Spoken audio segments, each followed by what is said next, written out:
Hi, everybody. Hi, everybody. And then Emily, you're able to see everything, right? And hear me? Good. Okay, cool. Hi, everybody. I was just in the previous workshop, so I'll do some intro, but I won't necessarily go through everything, right? This workshop is gonna focus on more like the hands-on techniques that I do in my classroom. So just some quick, quick facts about me. Sara Valdez, born and raised LA area, got my degree in mechanical engineering. So different pathway. I'm a career changer. Worked as an engineer first, and before I decided to go into my teaching career. I haven't looked back since, though. Best decision of my life. And I got my master's from Cal State LA. So yay. And not only that, but I missed this, but I'm also a part-time professor at Cal State LA as well. I teach the instructional methods class for science, and it's for new teachers, for pre-service and service teachers as well. So I work with a lot of new up and coming teachers, and that's love that. I've been loving that since last year. Some of my teaching stats. Yes, my email. I'll put it in the chat at the end. But yeah, so it's just some of my teaching stats. This is my classroom space right here. That's not how it looks like. This is not how it looks like, very clean. But I'm a teacher at LAUSD. I teach at Southeast High School. I am the only physics teacher at Southeast High School. And we serve the neighborhoods of Southgate, Watts, and Compton. The classes I teach, I'm the only physics teacher, so I do all of it. I teach 2 levels of AP, and I teach general physics as well. And I'm also the advisor for a few clubs, not all at the same time, just at different times. I've been Seminus, MESA. Now I'm the physics club advisor. And one thing, I'm working on my national board certification. Yeah, so I wanted to start this with a quote from maybe someone we've known, an educator in especially in Los Angeles. And Jaime Escalante is actually a very meaningful figure, has been a meaningful figure for me in my life and my journey into teaching. I shared that I was born and raised in LA. My parents attended Garfield High School, and my dad immigrated when he was in right before high school, so still pretty young. So he attended there, and he loved math. And Jaime Escalante was actually my dad's math teacher. And so when I grew up hearing the story of Jaime Escalante, I heard it as the teacher who encouraged my dad to pass the calc exam. And so I knew about Jaime Escalante before, I guess it was a move, before it was Stand and Deliver. And when it became a movie and I watched it, I guess I got a better understanding of what it was like for my dad, for him to have a teacher that believed in him.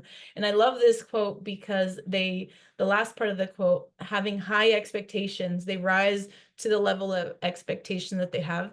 That really reminds me, now that I'm an educator, to make sure that I am keeping a high standard in my classroom for my students, and I'm expected, because I'm not sure what they have going on outside of my classroom, but I know that when they're in my classroom space, I want to expect the best out of them. And that really encourages a lot of my students to flourish, come out of their shell, and be people that they couldn't even maybe possibly imagine. So I really take that value into my classroom teaching. I wanted to just also too, I've shared these in the previous workshop, but just some pictures of my journey first in engineering, my first part of my life, going through, I had a lot of struggles because of my deficits in math and lack of science curriculum. Like my science curriculum was non-existent.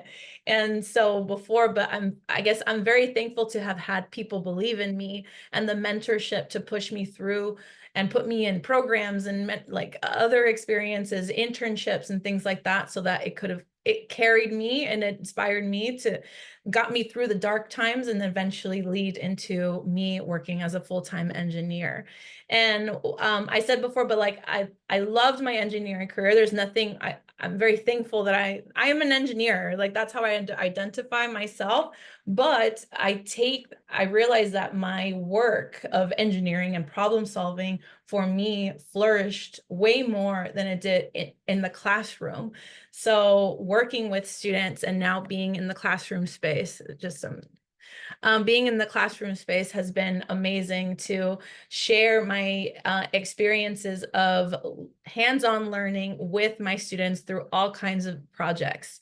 The nice thing is that I love so much is that many of these projects I've never even done, even as an engineer or as a high school. I didn't even take physics in high school. So a lot of this, I feel like I'm healing the inner physics student in me that never got exposure to this, but now I get to do all kinds of hands-on experiences with my students. I get to facilitate that for them, learn through play. So just some technical overview here. I just have some videos and I will share more of like the different things, projects that I've done. We've done solar powered cars, PC motors. We did a mini carnival 1 year.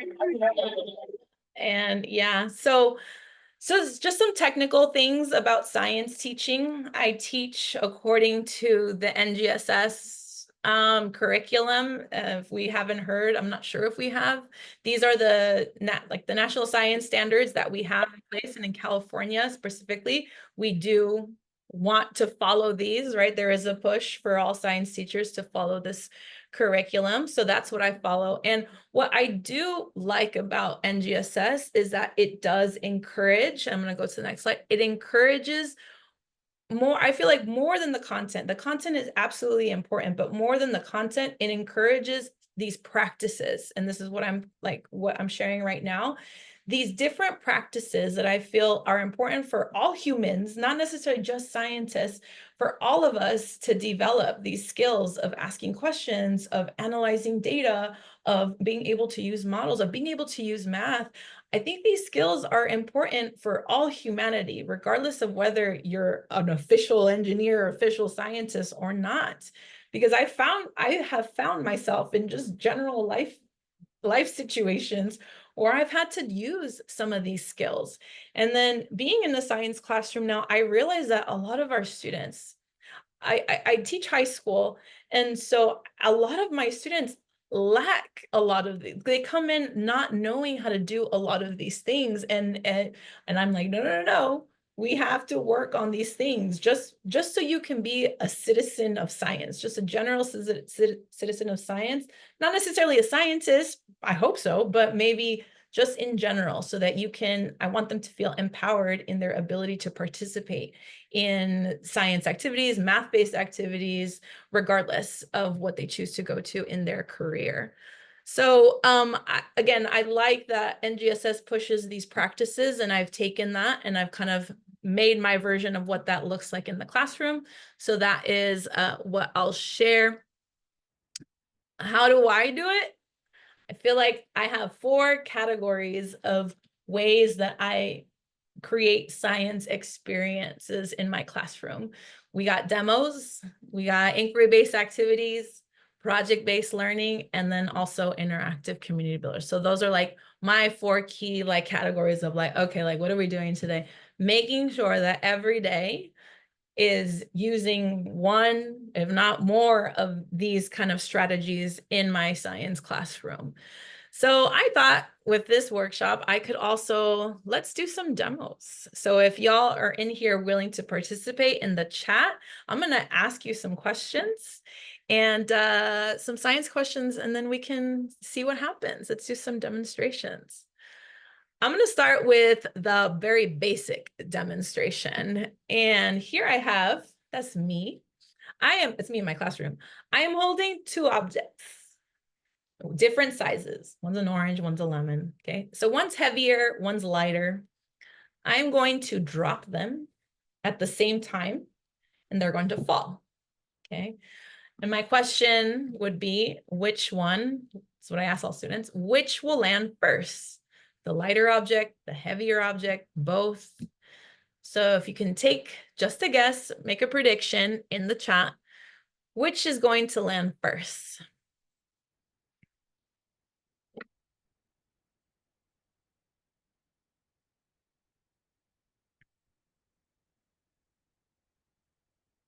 Okay, we got some predictions. Okay.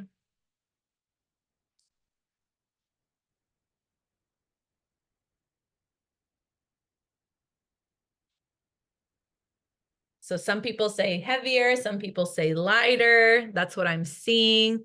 I'm seeing some justification, the heavier one, more gravity. Okay, good, good. Again, this is exactly what happens in my classroom. I have my students discuss, make a prediction, and I hear the predictions. Let's look at the demo. So I'm going to drop them. It'll be in slow-mo so you can see it. Hopefully it doesn't look too glitchy.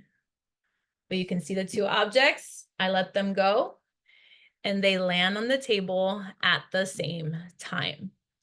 So that from day one of physics, I'm dropping, and I do more dramatic stuff. I'll do like a heavier ball and I'll do a paper clip, right? Very, very significantly different objects. And I drop them and the students will definitely guess one or the other. The heavier one, there's more gravity. The lighter one, there is less mass, so it's going to go faster.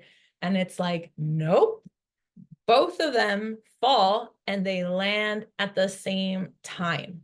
So number one, important for us to understand that gravity affects us. It accelerates us all at the same rate. So you could have an elephant falling, you could have a little tiny, object falling, and they will land at the same time. Someone put nothing disrupting the fall. Yes, we are not thinking about air resistance. We're not thinking about anything else that might be disrupting. If we're just thinking about the concept of gravity, then we're knowing that they affect objects the same way, the same exact way. But what I also like to do is I also point out it would be different. Let's say I was holding a piece of paper and then also an object, and I would drop them. We also have this kind of intuition in us. Wait, a piece of paper actually will probably float down versus like a solid object will just like go straight down. And so we get into those conversations. The students are like, first they're like, wait, what? And then you see them playing with their stuff. You see them grab their like pencils and stuff and they're like dropping them. They're testing it themselves, which is exactly what I want to happen. I want them to be shocked a little bit. And then I want them to explore on their own. Wait, is that really true? And then we dig more into that question, but why does a piece of paper float? And what can we, like, why does this happen? So that's great. Again, SCP number one, we're asking questions, right? We're asking questions and we're starting to think about the explanations of why that happens. So that's great. I have like, let's see, let's do another one. So I have this other sets of demonstrations. And what I love is also I get the students involved. It's no longer just me doing the demonstration. It's now I set up demos and I'm like, all right, someone, so-and-so come up here and you're going to do this demo for me. And I have this one, for example, I have an object that's dropping and I have an object that's a projectile motion like this. And I'm going to let them go at the same time. So one's going to fall and one is going to projectile this way. And my question would be the same one. Which will land first? The item in free fall, number one, or the item in projectile motion, number two? I'll go ahead and ask the chat. Which do y'all think will land first? Situation one, situation two? Any guesses?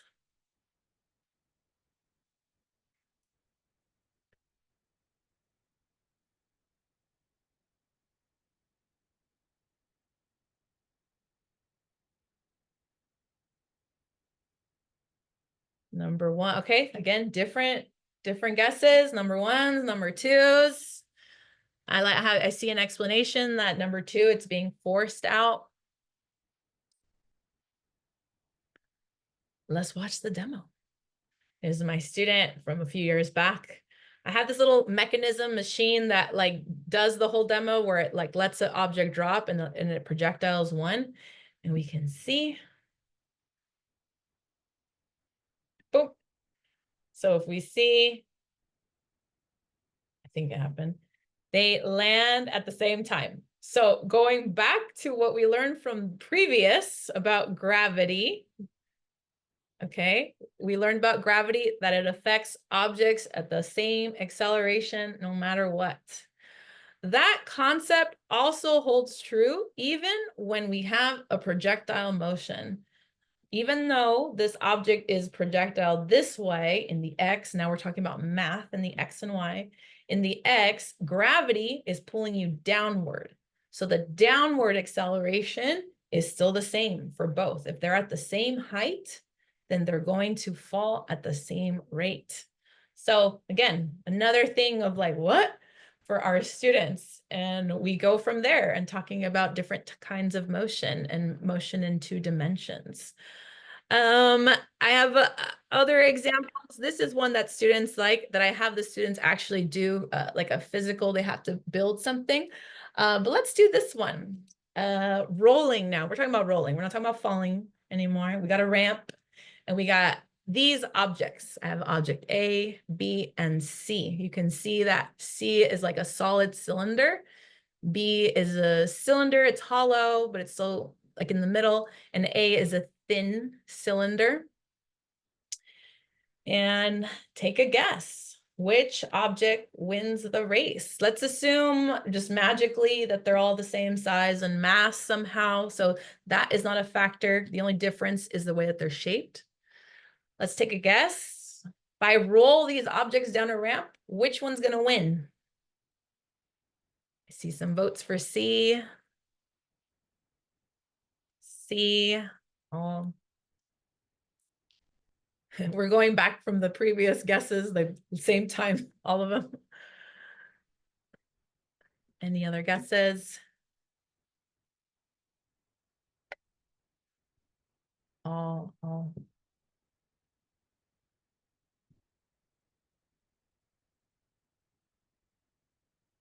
Okay. A is lighter, it'll go faster. I did say we want to assume the same size and mass, just magically speaking. And let's say we could have a heavier metal in A, just that, maybe that's how it can be the same mass. And we have some, I don't know, it's okay, it's perfectly fine. This demo, I have my students test out by creating it. And so I do this activity. What I did, you grab old like tape rolls right there. Once the tape is done, you just have this like cardboard cylinder thing, and like, grab some Play-Doh, some Q-tips and some tape. And I had the students make the shapes out using these materials. I gave them some criteria. What you can see here is I made a hollow cylinder with Play-Doh, and I made sure that and I also made a solid cylinder, excuse me, by using the Q-tips. I use the Q-tips to make like a skeleton in the middle of the cylinder, and I put Play-Doh in it so that it would stay. And I made sure the students made it the same mass, so then that wouldn't be a factor, like one's heavier versus the other, so that they'd just be equal. The only difference is that one's solid, one's hollow, right? And so I'll have the students test it on their own. It's like, okay, let's watch. Let's see what actually happens. You put the cylinders together and you make them race. Ready, set, go. And we can see the solid takes the lead. So the solid wins. Yay.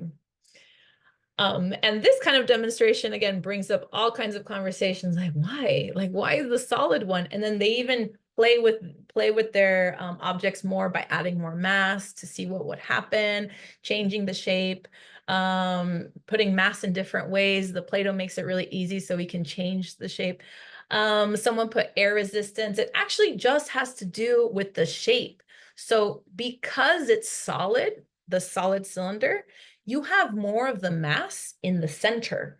And so if you want to imagine, say your job is to be a person that's right here in the center of the object, and your job was to turn the cylinder.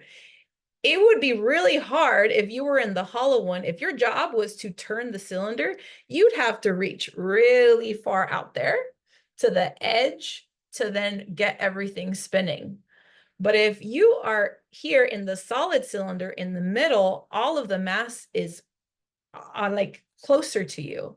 So the mass is closer to you. It is easy easier for you to turn something. Therefore, a solid object will always win versus a hollow. It'll be easier for you to turn the object because the mass is distributed closer to you.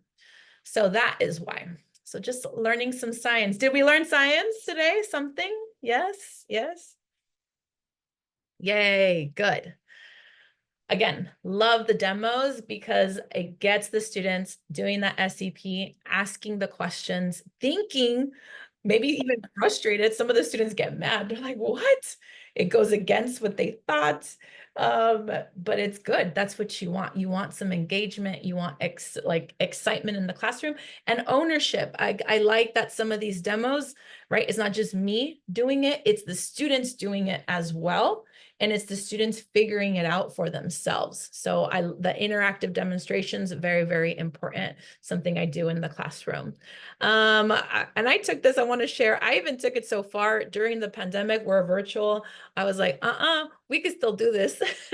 So when we had the pandemic, COVID, and all that toilet paper was going out everywhere, I said, grab 2 rolls, told my students, grab 2 rolls of toilet paper. What I'm going to do is I'm going to hold one. This is my mom holding it. I'm going to hold one of the toilet paper rolls by the edge, and one is just going to free fall. And I'm going to let them go at the same time. And I'm going to say, okay, again, same question as before. Which one is going to land first? So the one that's being held or the one that's in free fall? I guess I'll ask again in the chat. Situation 1 or situation 2, which one's going to fall first?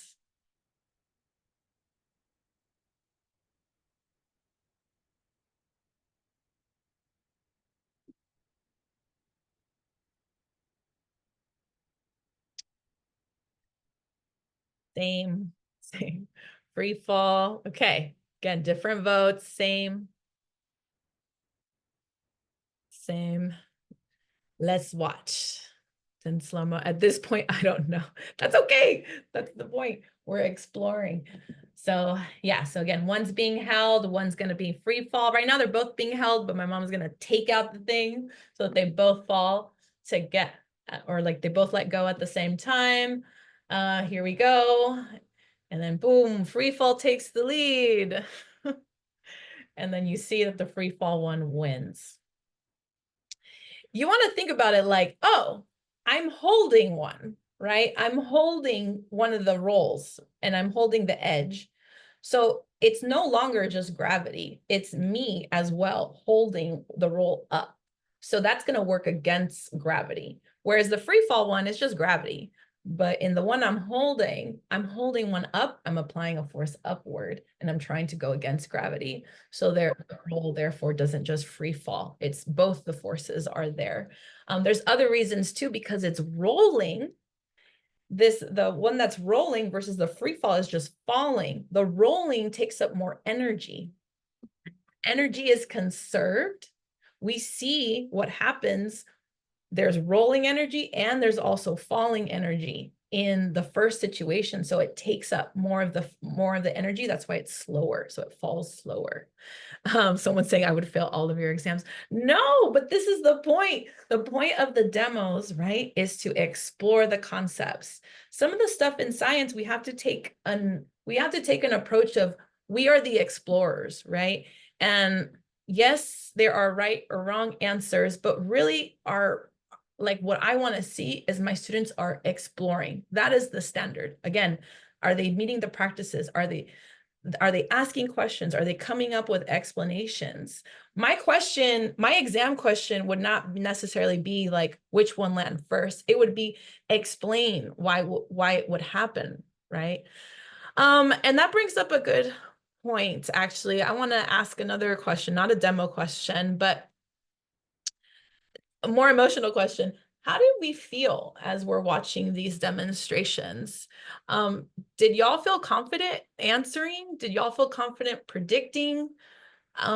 What's the feeling like in responding to some of these science questions? Felt challenged, confident, some not so much.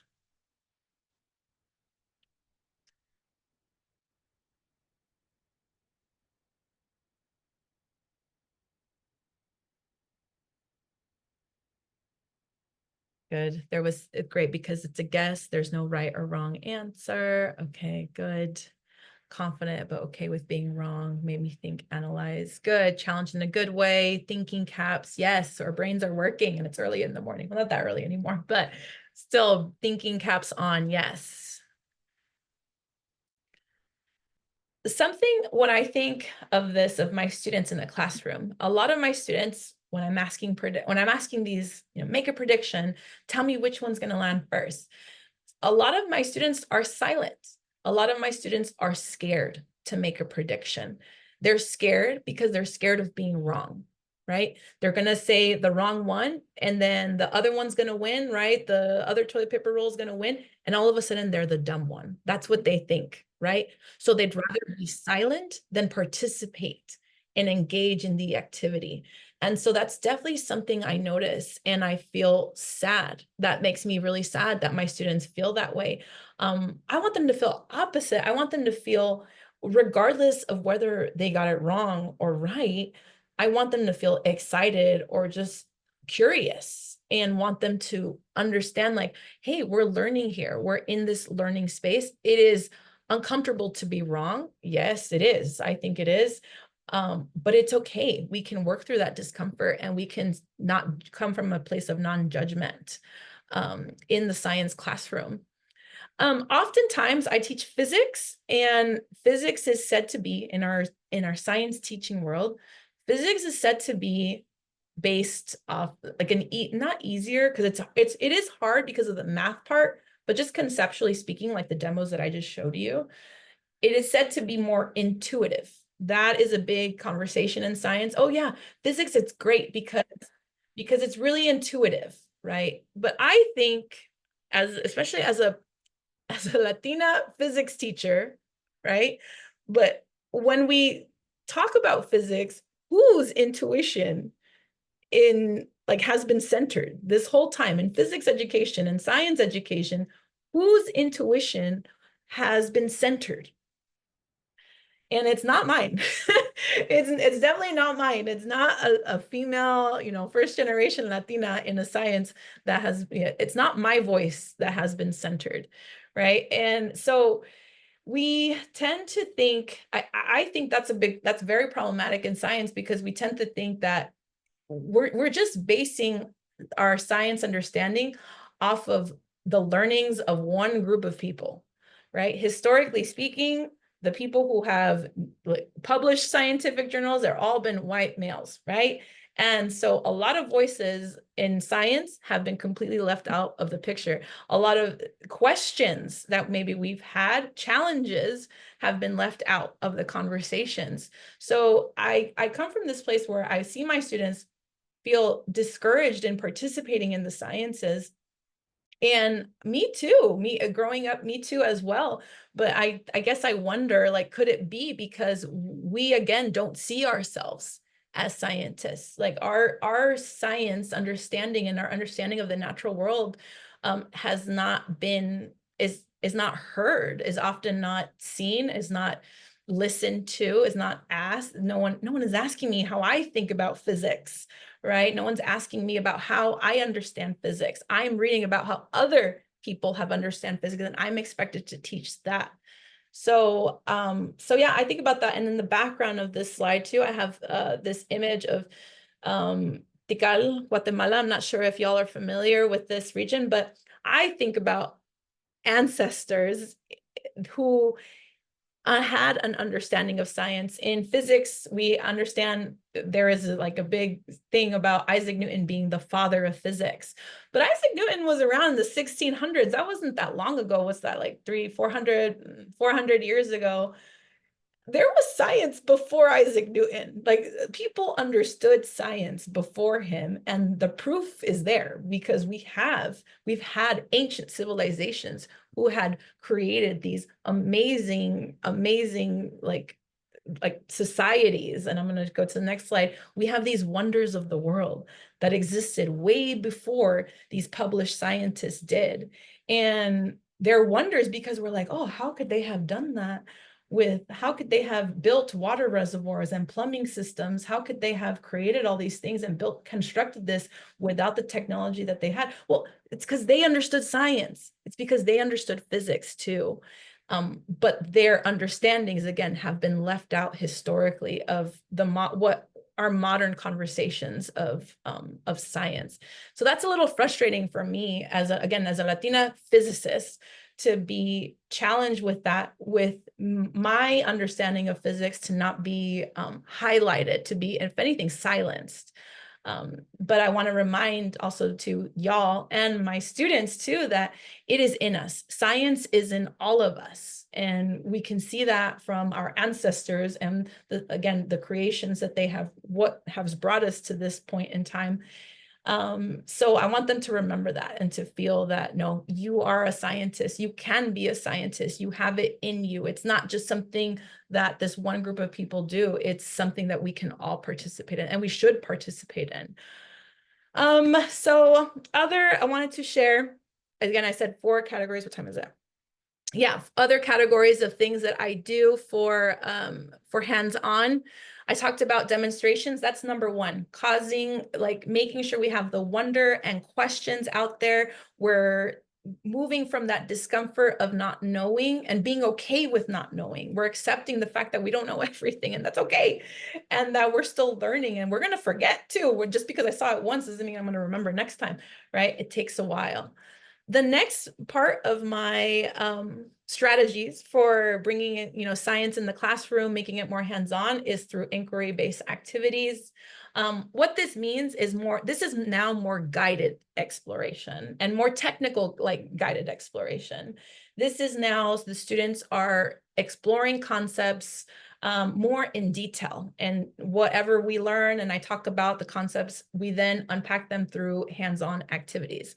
For example, I have here, may the force be with Mew. We're exploring friction here. These Baby Yoda carts I made, okay, and I'm lying because I only made one. I had my students make the rest of them. I had my students help me make the rest of them, but we made these in the classroom, and now I use them all the time. And I gave my students the task, okay, I want to know how much friction is there between this Baby Yoda cart and this board of wood. And so we use our physics knowledge to come up with an experiment, or I should say them, because again, I kind of put it on them to figure out a way for them to do some testing, take some measurements, take some times, add some masses, take some, weigh the carts and things like that. And then they are able to then use scientific concepts to then actually figure out how much friction is there between the Baby Yoda cart. I love using, again, Baby Yoda. Star Wars is a big theme in my physics classroom, and the students kind of love it. And again, taking ownership. They made these carts. So when they did it, it's like, okay, you got to be careful with your Baby Yoda cart. And then they got to pick which Baby Yoda that they have, and then they named it. And it was just really cute for them to see that, and for them to play, again, exploring through play. But with more, again, technical guidance from me and saying, no, I want you to explore this concept, did some math here. Focusing again on the SEPs, analyzing and interpreting data, using models. This is what that would look like in my classroom. We keep going with the Star Wars team. Here's another example. Instead of may the force be with Mew, I say may the torque be with Mew. We explore concepts of rotating objects. And all I'm asking the student here is balance 2 objects of different masses. And you can see here that this is a meter stick, and I have 2 different weights. And the meter stick is being balanced perfectly. I'm not sure if you can see it, but it's being perfectly balanced on the edge just by using some weights on the edge of different masses. And so I have them explore that again. Okay, play with the meter stick and some weights, and then try to balance things just like a teeter-totter, right? You have an object with more mass, less mass. Where would you place it if you want to just balance everything? We can even test that ourselves. If y'all have a writing tool, you can put it on your finger. Where is it going to balance? Where would an object balance? So then again, brings up conversations of center of mass, balancing, torque, all of that. So I take my activities and I really go all out with them. Like now it's like the holidays. And so whatever materials we have in the classroom, I like to like then display like for different things. I've had students use different concepts to make it seem like the Baby Yoda cart is floating in thin air magically. We call it physics magic trick. And then we even like make like, this is not me, is like my students will make little like displays using physics, their Santa sleigh, then the Baby Yoda cart. So we keep that up all year just to like kind of remind them and like show off a little bit for the other students, like, oh yeah, this is cool, this is what we learned. So just some ideas, again, tying it, this is tying it throughout the whole year, right?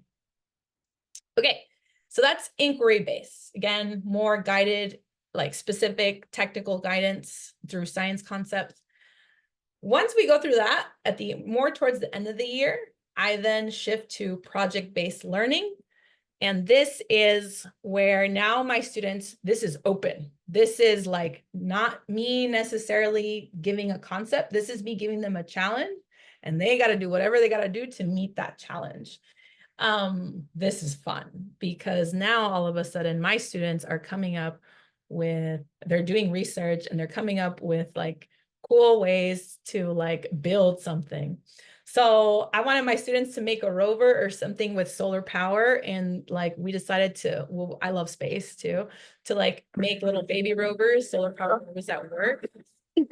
And so they were able to like research on YouTube to then like, okay, they learn how to use circuits. They learn how to, they just made these out of tissue boxes and they painted them. And then they were able to figure out how to get the car moving. Oh, they did such a good job. And then over here, this is another project that I did. I told my students, okay, you guys just, I want to build a mini carnival and it has to work. That's your challenge.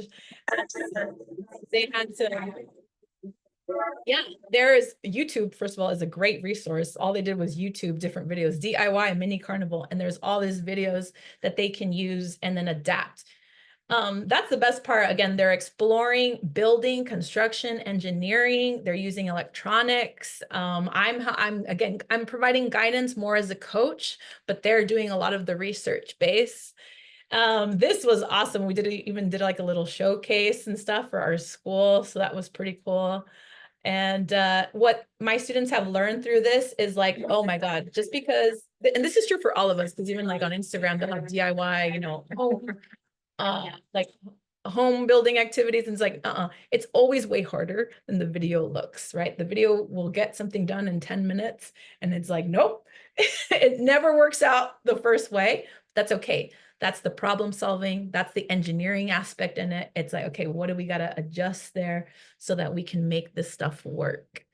Yeah. And then, oh, sorry. And then, yeah, so another things, this is my most proudest one, because again, me growing up, I never knew an engineer, met an engineer, didn't know. I just by chance happened to get persuaded into choosing an engineering career because I was good at math. And even as an engineer in Berkeley, I never even got to experience some of this hands-on stuff. So me being in the classroom now, I feel more an engineer now than I did when I was working at Intel at a big company, because I get to play every single day. I get to play with physics and I get to explore things that I never got to do. So my approach is like every year I pick like a project that I've never done, and I look it up. I do some light research on YouTube to see have other people done it, like DIY this. And then I look and I'm like, I think we can try it. And that's exactly what I did here.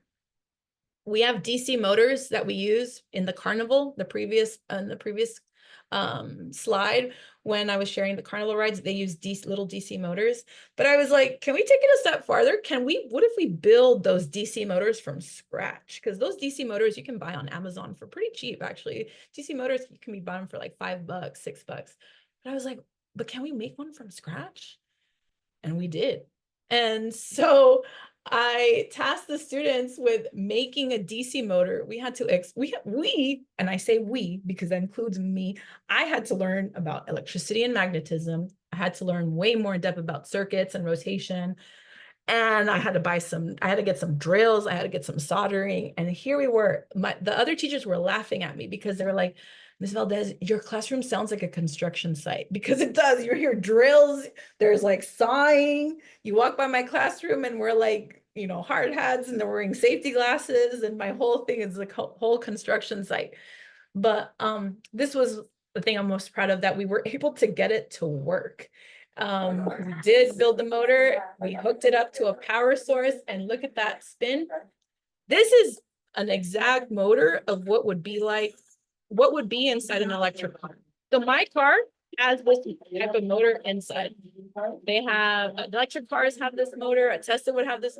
These are the motors, just a smaller version, of course, but this is exactly the same kind of style that would be in those cars. And it was so fun for us to see, oh my God, look at how easy it is. I mean, it wasn't super easy, but it was actually pretty easy to make a motor that could actually move a vehicle. So it was just so cool for us to explore and see that. And I want to also too share a story of one of my students. Hi, Sarah. So I just want to give you that there's 4 minutes left. Oh, sorry, what? Sorry? Oh, I just want to let you know that there's 4 minutes left. Oh yeah, thank you. Mhm. Yeah. Share a story of Jonathan, who made this DC motor. His was actually the first one in the classroom to work. Jonathan is on the spectrum.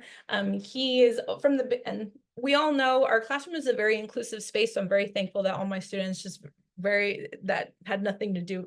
Jonathan's diagnosis had nothing to do with his performance or his involvement in the classroom. However, Jonathan does like to work on his own. He's shared that with me from the beginning. I don't like to work in social groups, and that's fine. Okay, so Jonathan built his motor on his own, and that's okay. But he was upset that he came to me and it wasn't working. And he was very mad. He was like, I followed every single step in the video and it's not working. And I was like, okay, it's okay, Jonathan, like we'll get it to work. And so I took it home and I was like playing with it because I was very determined. I wanted him to be happy with his, he spent so much time working on it that I wanted him to feel good about his project, and it worked. And I don't know what I did. I really don't know what I did. I just wiggled some things, wires, moved some things around, and it worked. When it worked, I was in my classroom and it was my conference period. I called him out from his other classroom for him to come see it. Like, Jonathan, it works. And Jonathan shows zero emotion, zero, no smiles. That's just his vibe, right? No emotion, just very straightforward, direct. And like, he looked at his motor that was spinning and he said like, oh my gosh, like that's incredible. That is the most emotion I ever saw him have. And I just started crying because I was like, oh my gosh, that I was so happy that we were able to get it working for him and that he was able to see success just from, his project, and just that feeling of like, you're an engineer, you did it, we did it. And everybody was happy because again, once we get one working, we can get the other ones working. And so just very happy that this project turned out pretty good for the students. Yeah, and then just, I guess, to wrap up, the last thing I was going to share is just some interactive community builders, but this isn't too much. These are just low stakes activities that I do. I mean, I'm sure maybe you've heard in science classrooms, egg drops, rocket launches, like these are things that are just easily accessible by all kinds of individuals. And I just love bringing that again into my classroom space to make sure that all students have access to some sort of hands-on experiences, and that they're able to like participate and see themselves as the scientists and engineers that we need in society. So yeah, and thank you so much. I'll wrap it up there. Thank you so much for sharing. I wanted to share this with y'all. Thank you for participating in my demonstrations earlier.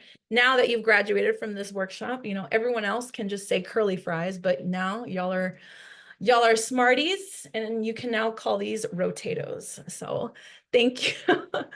Thank you for that. And yeah, just always, if y'all are in your teaching journeys, just please remember your why, remember why you're there.